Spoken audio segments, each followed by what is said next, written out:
Hey guys and gals, this is the last, I believe, the last lesson before your end of module assessment. This is lesson 19 and you're problem solving and you're using the coordinate plane. So it's kind of like you're pulling all these things that you learned together. So opening exercise in the coordinate plane. In fact, I'll probably have to enlarge this just a little bit. Find the distance between the points using absolute value. So if I start here, oh, let me get my pen on here. So if I go 1, 2, 3, 4, 5. So this, it went up 5, right? And actually it's the absolute value of 5 equals 5. Okay. Then I go with this distance, and that's the absolute value of -3, right? And then that equals 3. So I'm finding the distance between those points. Because they crossed the x-axis, guess what? I get to add. So I'm going to have the absolute value of 5, which equals 5. The absolute value of -3 is 3. I'm going to add those. 5 plus 3 is 8.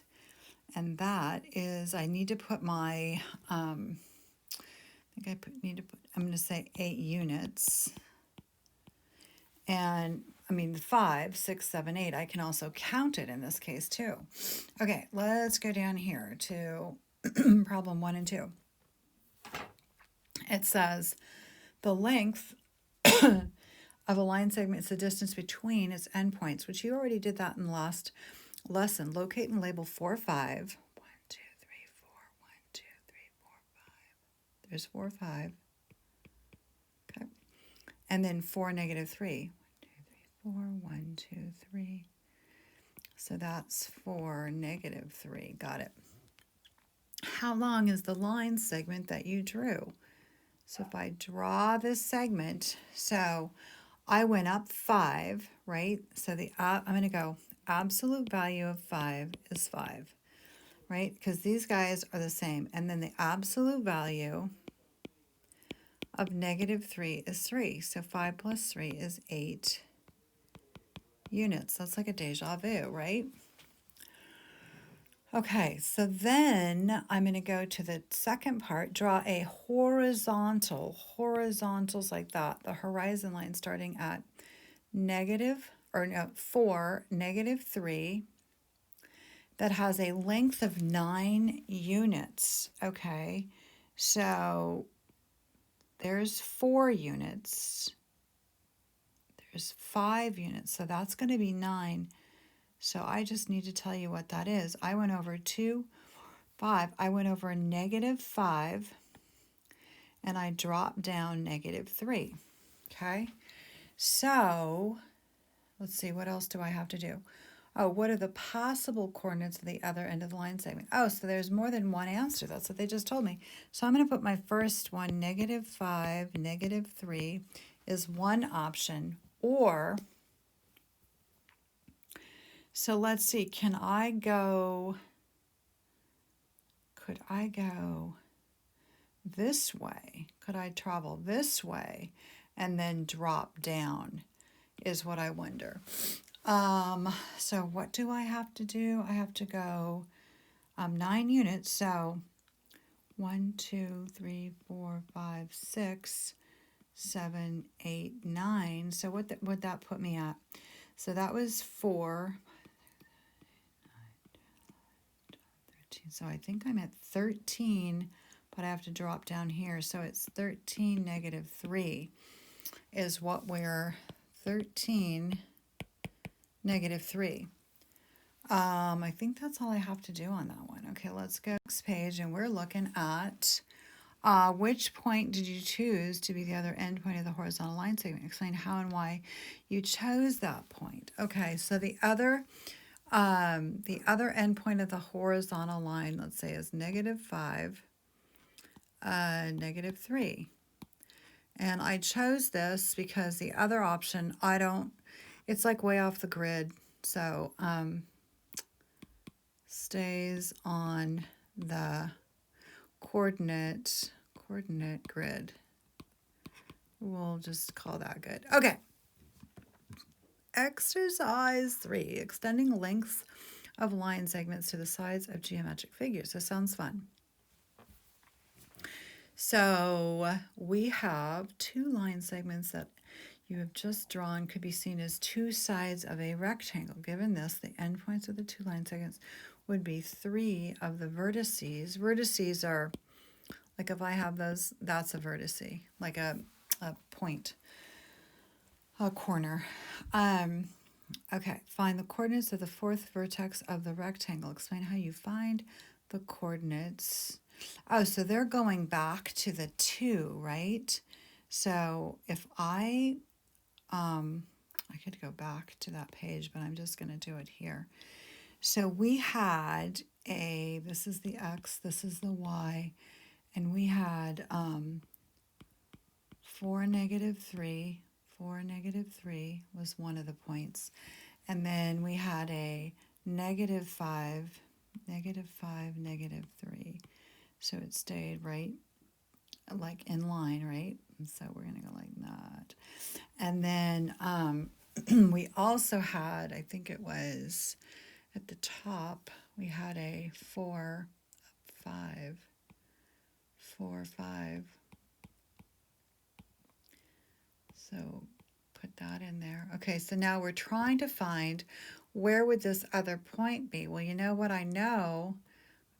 I think that it's going to, like the second number is going to be a 5. Just because it has to say on, oh, look at, so that if I get another, look at this. So this number I know is going to be that. That's the X, right? Or no, if I go up 5, that's my Y. This is my Y. This is my X. So now I know I'm going to use the Y one, but then I also need to use this X. So I'm going to have a -5, 5. That would make that rectangle. So I think that's all I needed to do. I needed to go -5, 5 for the other coordinate. And so it had to be, if I was on grid paper, it would show up better.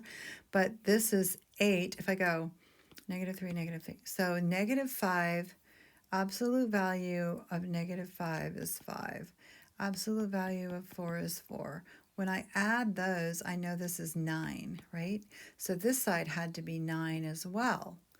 I mean, and so the other thing is the X and the Y. I knew that they had to be, like this side is parallel to this side and the same length. Those are parallel as well. Okay. Let's see. So, and then it also says find the coordinates of the fourth vertex using absolute value. Well, I could also go the 5 and the 5. Again, I have that -5. Absolute value is 5. And then I also have the absolute value of 4. It's 4. And those together equal 9 when I add them because they cross the y-axis. Okay, B, how does the fourth vertex that you found relate to each of the consecutive vertices in each direction? And explain. That sounds like I'm going to have to write a lot. I don't know. So the fourth vertex has the same coordinate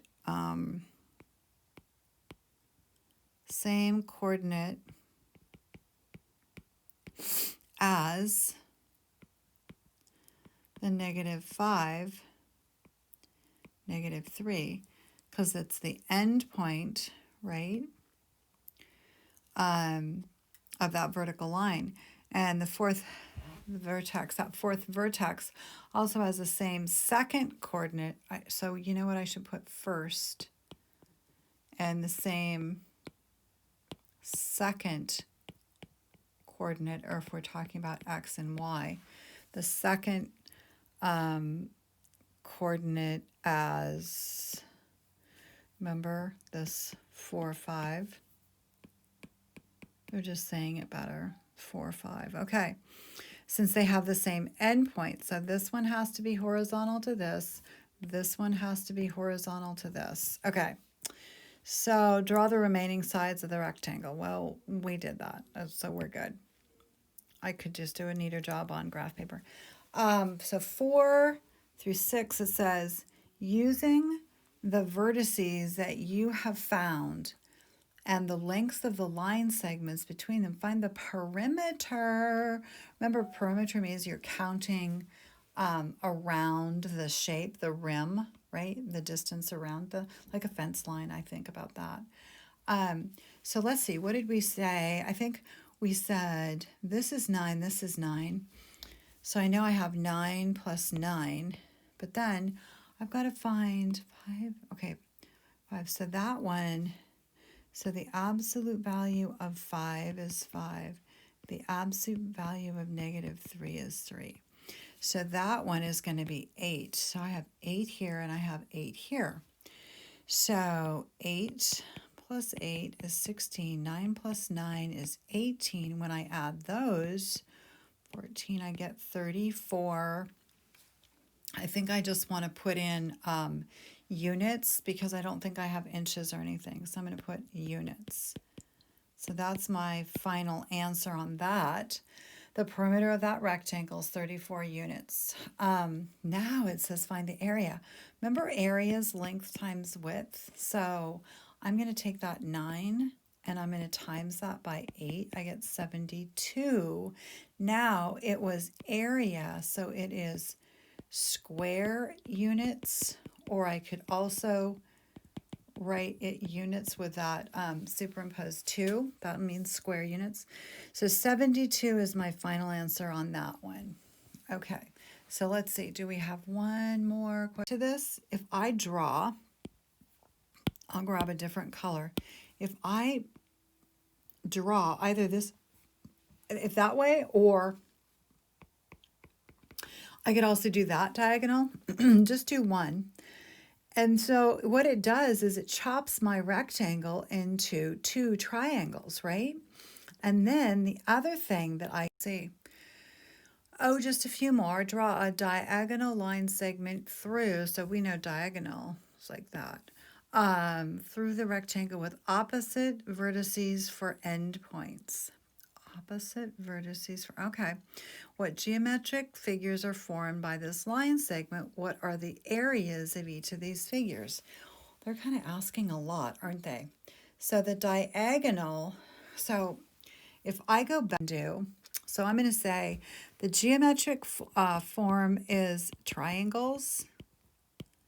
Okay, that's what it does. Into two, and I should say 2 right triangles. That's even more specific. There's a 90-degree angle in there. And then the areas of the triangle. So what did we have? The total area was 72, right? Square units, square units, square units. So then if I divide, I'm going to go over here, 72, divide by 2 is 2 times 3 is 6, 12. I think we have 36 units, and then we'll go squared with that 2, right? Okay, so that is, we've got that part done, but I think there's still more. Line, make the length of the diagonal, okay. You know what? I don't think we're going to do that. And then this one, construct a rectangle. Okay, each of the vertices lies in a different quadrant. Got it. Its sides are either vertical or horizontal. Okay. Perimeter. The rim is 28 units. Okay. So if I go, let me make this a little bit bigger. 1, 2, 3, 4. If I go, let me use a darker color just so it shows up. So this one, I went over 4, and I went up 3. And what does it say, the perimeter? If I had, so let me kind of plan this. If this is my rectangle, And I need to have, let's say I had 4 and 4 here. If I had 4 and 4, that's 8. So 28 minus the 8 leaves me with 20. So that means one side has to be 10, the other side has to be 10. I'm just kind of calculating. So 1, 2, 3, 4. So that would be a 4, -1. And then, then I'm going to go over 1, 2, 3, 4, 5, 6, 7, 8, 9, 10. And then I'm going to drop down and do the same thing. Okay. So I know this is 10 plus 4 plus 10 plus 4 is going to give us our 28 units. So I have to okay, so if this is my 0, 1, 2, 3, 4, 5, 6, so -6 up 1, 2, 3, right? And then this one is -6 down -1. Got it. Use absolute value to show how the length of the size of your rectangle provide a perimeter of 28 units. So if I go -6, the absolute value is 6, and the absolute value of 4 is 4. So then I take 6 plus 4 equals 10. So the width of the rectangle is 10 units. Just do that. And so then I have, so 6 and 4, that's where I'm going to go in with another color. So this and this are the same, so I'm just looking at the 6 and the 4. So then if I drop down, you know what? I kind of, the -6, absolute value is 6, and then I have that 4 again. So I just did this side. So I did this side and I did this side. Now I'm going to do these shorter sides. I'm going to go, these are the same. So I'm going to go 3, absolute value of 3 is 3. And then the absolute value of -1 is 1. So I get 3 plus 1 is 4 units. And guess what? I'm going to do the same thing. 4 and 4 are the same. Absolute value of 3 is 3. And the absolute value of -1 is 1. Okay, whoa, that's a lot of work. But you know what? If I had to prove it, that's the way to prove it. And then all of that is 28 units for the perimeter. Perimeter of the rectangle. Got it. Okay, then I think we are done. Oh my gosh, I think, unless there's more. Is there more? No, there's no more. Okay. Wow, that was a lot. Good job.